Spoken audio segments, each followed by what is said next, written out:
ఏంటమ్మా వంట చేస్తున్నావా? నాకు తెలియక అడుగుతాను, ఇంకెంతకాలం మగరాయిలాగా ఊళ్ళెంబడబడి ఉద్యోగాలు చేసుకుంటూ తిరుగుతావు? పెళ్లి చేసుకుని సాగు. అసలు ఆ పెళ్లి అనేది ఎంత మధురమైన అనుభూతో తెలుసా నీకు? అలా భర్త కోసం ఉద్యోగం నుంచి ఎప్పుడెప్పుడు వస్తాడని ఎదురు తగలెడుతున్నాను కదా ఇక్కడ వంట, మళ్ళీ ఎప్పుడెప్పుడు అని అడుగుతావేమిటి? ఆ ప్రాణాన్ని దాపరించాడు మొదనష్టపాడు. ఎప్పుడు చూసినా ఆఫీస్ నుంచి వచ్చి కుంభాలు మెక్కడమే గానీ ఏనాడైనా ఎంత కమ్మగా ఉండారు రాజ్యం మెచ్చుకున్న పాపాని పోయాడా?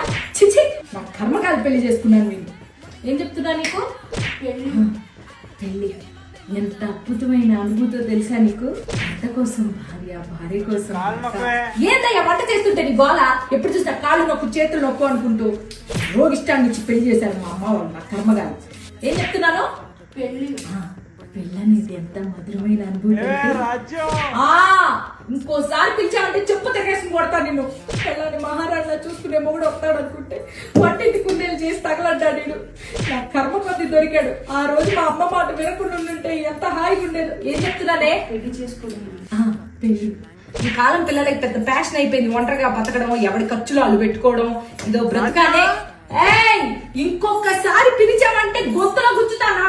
పవిత్రంగా తగిలాడు. ఏమంటున్నాను? పెళ్లి చేసుకోమా, అలా వినాలి మాట కూతురంటే. 30 ఏళ్ల క్రితం నేను నీలానే మా అమ్మ మాట విన్నాను.